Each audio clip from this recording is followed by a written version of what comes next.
Okay, so I can't help you out because the words that continue to come out are not the words that I was preparing, to hear because they're being hijacked by evil entities. Something gets between me and source. How does that happen? I don't fucking know. But it is. It is. And when I talk to Source and I say, Source, will you get rid of all of that evil shit that I never consented to between me and you? Source says, ha ha ha. I am that evil fucking shit between you and what you think Source is. I can't help you out because it won't even give itself a name. Is it Source playing a game? No, it's not. Yes, it is. I don't know. It's been just a long time that we're told that, this, that, and the next thing. And then in the end, what we actually experience every day, day to day, is always somehow blamed upon I was a bad, bad, bad boy. And I'm getting, my comeuppance because everybody believes it. Whatever horrible, horrible happens to people, they say, well, whatever they did, they must have done something horrible along the way. Must have, because there's the karmic hit that they took. It must be. I was taught by David R. Hawkins, who I talk about all the time. Consciousness research. And he said in one of his videos that you can still find on YouTube,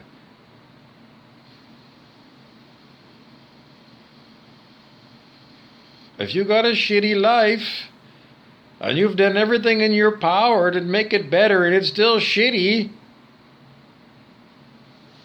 I don't think he said exclusively that it's your bad karma. But he did imply, even if shitty things are continually happening to you, he used the term karmic propensity. In other words, a propensity is a likelihood. A potential probability is a propensity. And if you have a karmic propensity,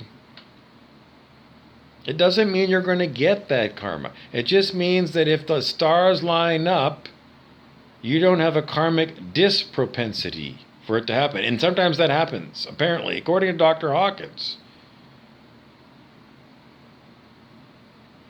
The karma wouldn't allow that to happen, is the way he would put it in English. The karma wouldn't allow that outcome to happen. But there was karmic propensities for various other things to potentially happen. And the karmic propensity, if there was like a percentage on it, maybe, I don't know, 20% chance that's going to happen, 70%, I don't know. That's what Sananda used to give us, was potential probabilities of certain things happening many years ago. I don't have a version of Sananda that's coming through to give me potential probabilities today.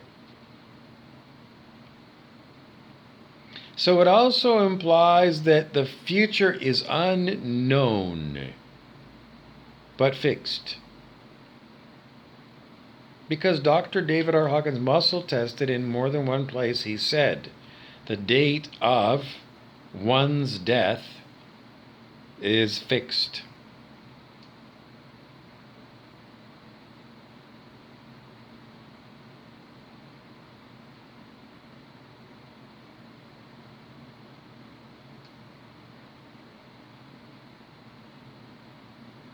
The other details are not known.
I'm not pondering right now, just so you know.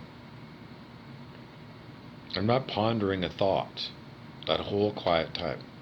How much pondering of thoughts? None.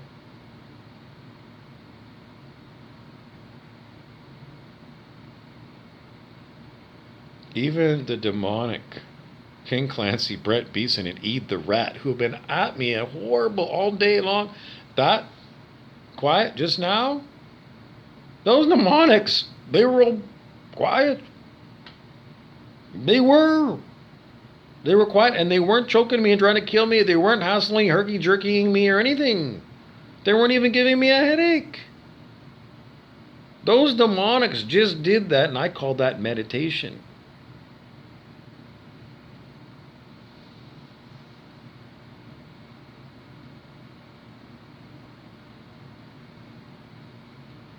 Does it sound crazy that the demonic can meditate? Because there's many people who don't consider themselves demonic in your community who don't meditate.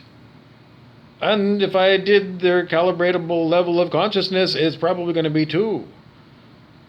Two what? I don't know. Two, I don't know. I was going to say I don't know. It didn't come out right. Are there people who don't meditate ever?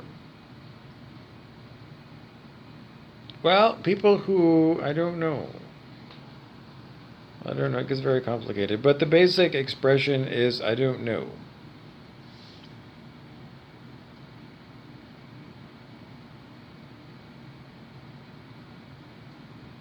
It's something for you to ponder without thinking. Have there been times in the past where I saw a pain in the ass person who's constantly just talking and running their mouth? Have I ever seen them when they're at peace? And the first thing that's going to always come to people's heads is, yeah, when they fell asleep.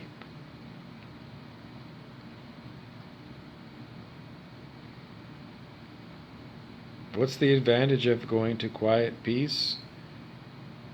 Well, if you're like at total peace and you're not being hit by a horrible demonic attack like I am now, it's very pleasant.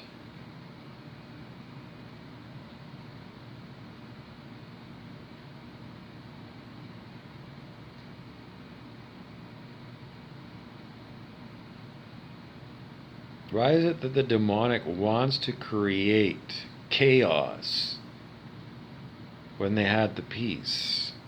Because most people say in the end, rest in peace. It's like finally you drop dead and now you're rest in peace. Nobody else is going to fuck with you because your body's dead, and that was how they fuck with you. And they always say, though, in the end, I love you and rest in peace. In other words, you're finally going to find peace in death that you could never find when you were alive. And they're all going to say, I know, because it's like fucking incessant fucking noise in my head, noisy other people around me, and noisy TV, and just blah, blah, blah. So,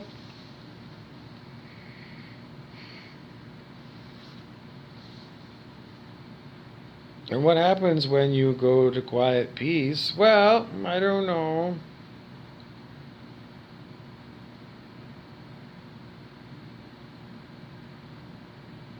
It's quite a relief.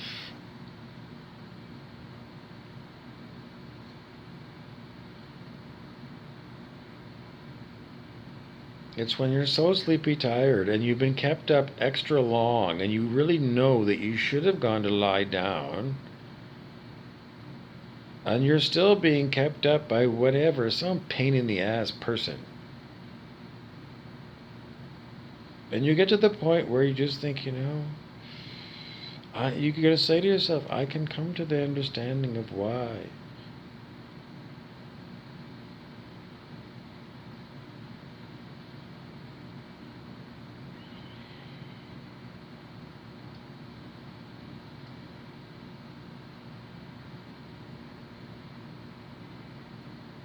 Because at that moment, You hate that person who's hassling you when you're sleepy, tired, and exhausted and you need to lie down, and that person is in your face.